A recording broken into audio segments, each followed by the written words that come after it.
வாழ்க வளமுடன். நேற்று 12/6/25 ஒரு உலகத்துக்கே துக்ககரமான செய்தி. இந்திய மக்களுக்கும், பிரிட்டிஷ் வாழும் மக்கள், போர்ச்சுகீஸ், கனடா மக்கள் எல்லாத்துக்கும் ஒரு துக்ககரமான செய்தி. ஏன்னா இந்தியாவில் அகமதாபாத், குஜராத் மாகாணத்திலிருந்து புறப்பட்ட போயிங் A1-127 ஃப்ளைட் கிளம்புன 5 நிமிஷத்துல வெடிச்சு செதறி 242 பேர்ல ஒருத்தர் தான் பொழைச்சிருக்காரு.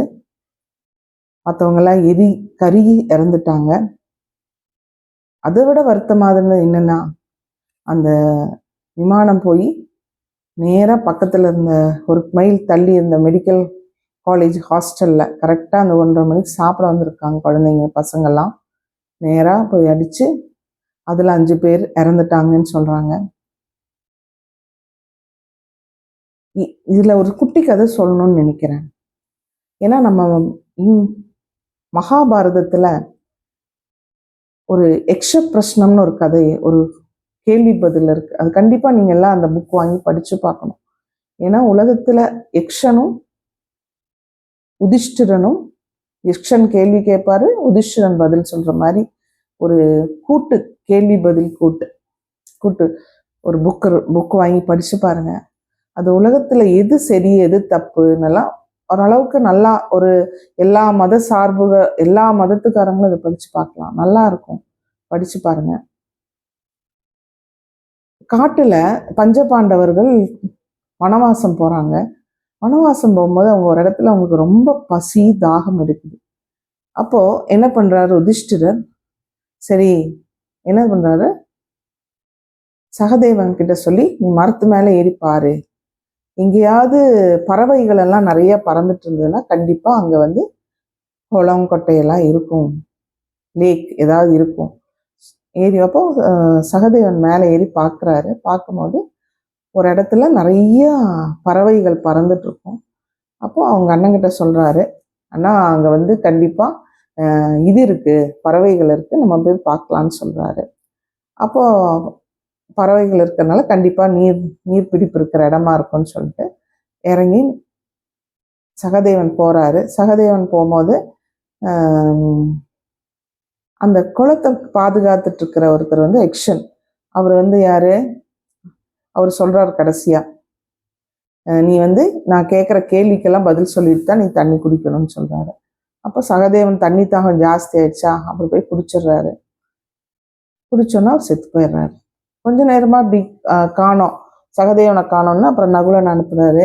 நகுலனும் குடிச்சு இறந்துடுறாரு. அர்ஜுனன் போறாரு, அவரும் இறந்துடுறாரு. அப்புறம் பீமன் போறாரு, அவரும் எல்லாம் அவசரம் தாகம் அப்படி போய் இறந்துடுறாங்க. கடைசியா யுதிஷ்டிரர் போறாரு, தன்னோட தம்பிங்களெல்லாம் காணுமேன்னு அந்த குளக்கரை ஓரமா போகும்போது அப்போ இவர் இப்படி பார்க்குறாரு, தம்பியெல்லாம் செத்து கிடக்குறாங்க. அப்போ யக்ஷன் சொல்றாரு, உன் தம்பிங்களெல்லாம் நான் தான் சாவடிச்சேன், தண்ணி குடிச்சு அவங்க செத்து போயிட்டாங்க, நீ என்னோட கேள்விக்கெல்லாம் பதில் சொன்னாதான் நீ தண்ணி குடிக்க முடியும்.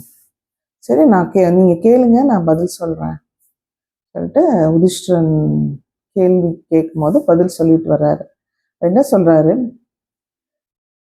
அந்த யக்ஷன் என்ன கேட்கிறாரு, நிறைய கேள்விகள் வரும். கடைசியா அது நல்லா படிங்க, அந்த புக்கை கண்டிப்பா எல்லாரும் படிச்சு பாருங்க. அதுல what is the biggest wonder of life, வாழ்க்கையில உலகத்திலேயே மிக அதிசயம் எதுன்னு கேட்கிறார் வாழ்க்கையில. அப்போதான் யுதிஷ்டிரர் சொல்றார், அவரோட பதில் தான் இன்றைய வரைக்கும் ரொம்ப ஃபேமஸான பதில். கண்டிப்பா அந்த புக்கு வாங்கி படிங்க. Hundreds and thousands of living beings meet death at every moment. ஆயிரக்கணக்கான உயிர்கள் ஒவ்வொரு செகண்ட், ஒவ்வொரு க்ஷணமும் இறந்துட்டே இருக்கு. ஆனா நம்ம மனிதன் இருக்கான் பாருங்க, முட்டாள் மனிதன் என்ன நினைக்கிறான், நம்மளாம் சாக மாட்டோம் நினைக்கிறான். நினைச்சிட்டு என்ன பண்றான், சாவுக்கு ரெடியா வருது இல்லை அவன். நம்ம கடைசி வரைக்கும் நம்ம உயிரோட தான் இருக்க போறோம், நமக்கு சாவை பத்தியே நம்ம நினைக்கிறது கிடையாது. That is the biggest wonder of the world. உலக அதிசயங்களே பெரிய அதிசயம் என்ன?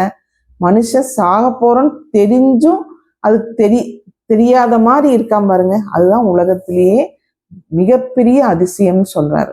அதே மாதிரி என்ன சொல்றாரு, அது சொல்லிட்டு அப்படியே எக்ஷனுக்கு நல்ல அந்த பதில் புரிச்சிருது. ஏன்னா உண்மைதானே, நமக்கெல்லாம் நம்மளாம் என்னைக்காவது நினைப்போமா சாவை பத்தி? நினைக்கிறதே கிடையாது. நமக்கு வரும்போது எப்பவுமே நம்ம நினைக்கிறது கிடையாது. பிரத்தியாருக்கு வரும்போது தான், மூணாவது மனுஷனுக்கு வரும்போது தான் நம்ம சாவை பத்தி, குடும்பம் ஃப்ரெண்ட்ஸ்க்கு வரும்போது வருத்தப்படுவோம். இதே மூணாவது மனுஷனுக்கு வந்தா நம்ம வருத்தப்படுவோமா? போய் சேர்ந்துட்டான், கடவுள் கூப்பிட்டா அப்படின்னு அலட்சியம் இல்லை அப்படின்னு நினைச்சுப்போம் இல்லைங்களா? ரொம்ப அதை பத்தி கவலைப்படுறது கிடையாது. நம்ம சாவை பத்தி, மற்றவங்க சாவை பத்தி நம்ம நினைக்கிறது கிடையாது. எல்லாத்த விட இந்த ஆக்சிடென்ட்ல எடுத்தவங்கள வருத்தம் என்ன தெரியுங்களா? இந்த மெடிக்கல் காலேஜ் ஸ்டூடெண்ட்ஸ், ஒவ்வொரு மெடிக்கல் சீட்டுக்கும் அவங்க குடும்பமே ஒரு 20 வருஷம் கஷ்டப்படும். குழந்தைய காலையில எழுப்புறது, படிக்க வைக்கிறது. அது எப்படி தெரியுங்களா? இந்த குழந்தைங்க இறந்தாங்க இல்லைங்களா, ஒரு 5 பேர், அப்புறம் நிறைய பேர் தீக்காயப்பட்டு ஹாஸ்பிட்டல் இருக்காங்க, அகமதாபாத் ஹாஸ்பிட்டல்ல.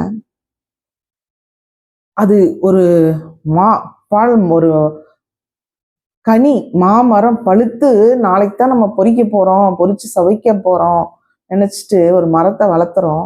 கரெக்டா நாளைக்கு பொறிக்க போறோம் அப்ப பார்த்து ஒரு புயல் அந்த மரத்தையே சாய்ச்ச மாதிரி இந்த மெடிக்கல் காலேஜ் ஸ்டூடெண்ட் சாவு அந்த குடும்பத்தை அப்படி ஒரு வலிகள் கொடுக்கும். அவ்வளோ ஒரு வருத்தமா இருக்கும். அவங்க அம்மா அப்பா ஆகட்டும், குடும்பமாகட்டும், டீச்சர்ஸ் எல்லாருக்குமே அப்படி ஒரு வருத்தம். அந்த குழந்தைங்க எவ்வளோ கனவுகளோட இருந்திருப்பாங்க. ஏன்னா இந்தியாவில் மெடிக்கல் சீட் கிடைக்கிறது அவ்வளோ பெரிய கஷ்டம். ஏன்னா இந்தியா பாப்புலேஷன்ல இவ்வளோ பேருக்கு போது காம்படிஷன் ஜாஸ்தி. இந்த குடும்பங்கள் ஏர் பிளெயின்ல போய் வெடிச்சு இறந்த 241 பேரோட குடும்பங்களுக்கும், அந்த மெடிக்கல் காலேஜ் ஸ்டூடெண்ட்ஸோட குடும்பங்களுக்கும், ஃப்ரெண்ட்ஸுங்களுக்கும் நம்ம எல்லாரும் ஒரு நிமிஷம் மனசை அமைதிப்படுத்தி பிரார்த்தனை பண்ணுவோம். அவங்களுக்கெல்லாம் ஒரு நல்ல அமைதி கிடைக்கட்டும், பிரார்த்தனை பண்ணுவோம்.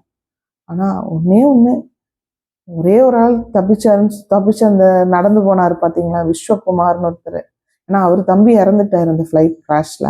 ஆனால் இவர் இந்த எமர்ஜென்சி எக்ஸிட் திறந்து வச்சு தப்பிச்சிடுறாரு. ஆனால் அவரோட ஜாதகத்தை மட்டும் எல்லா உலகத்தில் இருக்க அத்தனை ஜோசிகாரனுங்களும் வாங்கி பார்க்கணும்னு நினைப்பாங்க. பரவாயில்ல, அவராவது உயிரோடு இருக்காரு, தேங்க்யூ காட்னு சொல்லிட்டு நம்ம இறப்புகளை நம்ம அலட்சியப்படுத்துகிறோம், யுதிஷ்டிரன் சொன்ன மாதிரி. ஏன்னா இதுதான் உண்மையிலேயே மனிதர்களோட முட்டாள்தனம்னு இல்லை, அவன் அதை பற்றி கவலைப்படாமல் இருக்கிறது நல்லதுதான் ஒரு வகையில்.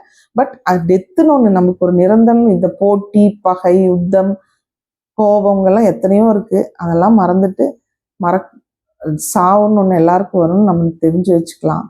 ஏன்னா இந்த சாவு பெரிய அடி எல்லா நாட்டுக்காரங்களுக்கும். நம்ம லண்டன்ல இருந்து அத்தனை பேர் வந்திருக்காங்க, அவங்க குடும்பங்களுக்கும் இந்தியாவில் அத்தனை பேர் இறந்துட்டாங்க பாருங்க, 50 பேருக்கு மேலே இறந்துருக்காங்க.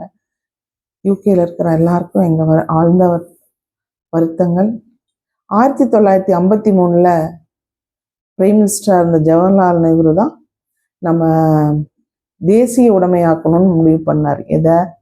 ஃப்ளைட்ஸ், ஏர்வேஸ் இருக்கு இல்லைங்களா? அப்போ அந்த ஃப்ளைட்டை தேசிய உடைமை ஆக்குனார், நேஷனலைஸ் பண்ணார். அப்போ டாட்டா குழுமம் தான் அந்த ஏர் இந்தியாவை வச்சுருந்தாங்க. அப்போ அவங்களுக்கு எப்பவுமே அவங்களுக்கெல்லாம் ஒரு வருத்தம் இருந்திருக்கணும். ஏன்னா நாங்கள் ஆரம்பித்த ஏர் இந்தியாவை நீங்கள் எப்படி தேசிய உடைமையாக்குனீங்களோன்னு ஒரு வருத்தம் இருந்திருக்கலாம். அதனால தானோ என்னமோ 70 வருஷம் கழித்து ரத்தன் டாட்டா அவர் அந்த ஏர் இந்தியாவை $2.4 பில்லியன் காசு கொடுத்து திரும்ப அவர் வாங்கிட்டாரு. நல்லா தான் நடத்திட்டு இருக்காங்கன்னு சொல்கிறாங்க. எனக்கு அதை பற்றியெல்லாம், நமக்கு அந்த பிளெயினை பற்றி தெரியாது, அதை பற்றியும் தெரியாது. இயற்கை சீற்றங்கள், பறவைகள் பறந்தது, அதெல்லாம் நமக்கு அதை பற்றி தெரியாது. ஜென்ரலாக சொல்லணும்னா privatization is a profit orient business. தனி நபர்கள், தனி குழுமத்துக்கிட்ட எது போனாலுமே அது அவங்க லாபம் சம்பாதிக்கிறதுக்கு தான் பார்ப்பாங்க. அதே டயத்தில் தேசிய உடைமை, nationalization is a service orient. ஏன்னா நம்ம நாட்டில் இருக்கிறவங்களுக்கு சர்வீஸ் பண்ணுறோம், இருக்கிற ஜனங்களுக்கு சர்வீஸ் பண்ணுறதுக்கான ஒரு ஒரு சிஸ்டம். எப்பவுமே நான் நினைக்கிறது இந்த ரயில்வேஸை, நம்ம ட்ரெயினை பார்க்கும்போது தான், எப்பவுமே ட்ரெயினில் பயணம் பண்ணும்போது தான் எனக்கு எப்பவுமே பெருமையாக இருக்கும். நம்ம இந்த நாட்டில் இருக்கோம், நமக்கு நாடு நமக்கு எவ்வளோ செய்து பார்த்தியா, அந்த நாட்டுக்கு நம்ம நிறையா செய்யணும்னு. இப்போ பேசஞ்சர் ட்ரெயினில் நான் போகிறோம், இப்போ திருப்பூர் டு பாலக்காடு போகிறோம், only 25 rupees. சுகமாக போகலாம். போய் டவுன்லேயே இறக்கி விட்டுருவாங்க, பாலக்காடு டவுனில். அப்போ அது அவ்வளோ ஒரு கவர்மெண்ட் என்னென்னமோ செஞ்சுட்டு இருக்கலாம், ஆனால் அந்த ஒரு சர்வீஸ் பார்த்தீங்களா, ப்ரைவேட்டைசேஷனில் நமக்கு இல்லாமல் கவர்மெண்ட் நமக்குன்னு 25 ரூபாய்க்கு 100 மைலுக்கு மேலே சொகுசாக கூட்டிகிட்டு போகிறாங்க பார்த்தீங்களா. அப்போ ஒரு நன்றி கடன் வருது பார்த்தீங்களா. அந்த ஒரு சுகம் கண்டிப்பாக நேஷனலைஸ்டு சிஸ்டத்தில் தான் கிடைக்கும். ப்ரைவேட் கண்டிப்பாக 25 ரூபாய்க்குலாம் கவர்மெண்ட் கொடுக்குமா, ஜனங்களுக்கு கொடுக்க மாட்டாங்க. அந்த 25 ரூபாய்க்கு இப்போ தான் திரும்ப ஆரம்பித்தாங்க, கொரோனா பீரியடில் நிறுத்திட்டு திரும்ப ஆரம்பித்தாங்க. ரொம்ப அதே மாதிரி எல்லாமே நமக்கு கொஞ்சமெல்லாம் சர்வீஸ் ஓரியன்டாக ஜனங்களுக்கு பண்ணால் எல்லாரும் ரொம்ப பாதுகாப்பாகவும் சந்தோஷமாகவும் இருப்போம் என்று சொல்லிக்கொண்டு விடைபெறுவது உங்கள் பாரதி ஃப்ரம் இந்தியா.